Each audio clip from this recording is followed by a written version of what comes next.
بسم اللہ الرحمن الرحیم. میں ہوں عبد المجید لسن پاک چینل سے.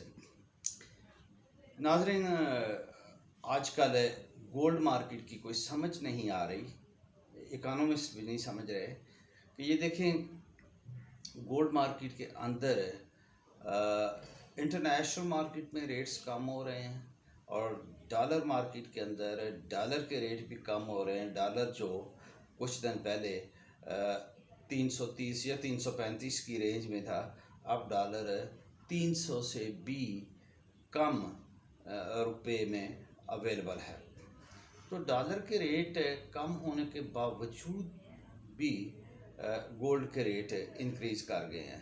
جو گولڈ کے ریٹ کوئی 1.5 ہفتہ پہلے 2,09,000 یا 10,000 تھے، اب یا اس سے بھی کم، اب گولڈ کے ریٹ 2,21,000 تک پہنچ گئے ہیں.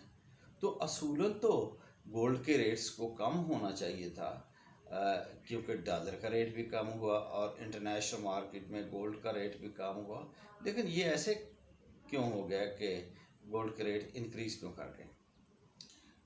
تو اس کی وجہ یہ ہے کہ ڈالر کی جو سمگلنگ ہوتی تھی، اسپیشلی افغانستان اور کچھ ایران میں بھی، تو ایجنسیز نے کریک ڈاؤن کیا، ڈالر کے سمگلرز کو بھی پکڑا اور ڈالر ذخیرہ کرنے والوں کو بھی پکڑا، یعنی ان پہ کریک ڈاؤن کیا، تو ڈالرز کی پرائس کم ہو گئی. اب جن لوگوں نے ہولڈنگ کی ہوئی تھی ڈالرز کی، انہوں نے بہتر سمجھا کہ ہم سونا خرید کے وہ ذخیرہ کر سکے، تو انہوں نے اپنی انویسٹمنٹ ڈائیورٹ کر دی سونے کی خریداری کی طرف، جس کی وجہ سے سونے کی ڈیمانڈ بڑھی اور سونے کا ریٹ 2,10,000 سے بڑھ کے 2,21,000 تک ہو گیا.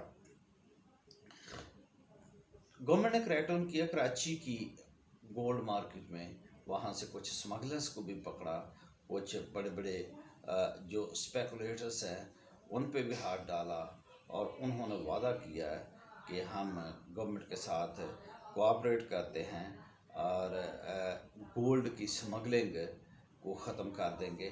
اور دوسری طرف گورنمنٹ اس کے اوپر GST بھی لگانا یا سیلز ٹیکس لگانا چاہتی ہے.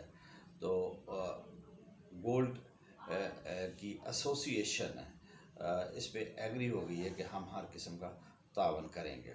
لیکن منڈے کو صحیح صورتحال کا پتہ چلے گا کہ گولڈ کی مارکیٹ میں کیا ہوگا. تو گولڈ کی پرائس کم ہونے کی وجہ ڈالر کی مارکیٹ میں ایجنسیز کی انٹرونشن ہے. امید ہے آپ کو یہ ریزن کلیئر ہوگی کہ گولڈ کی پرائس میں اضافہ کیوں ہوا. Thank you very much. اللہ حافظ.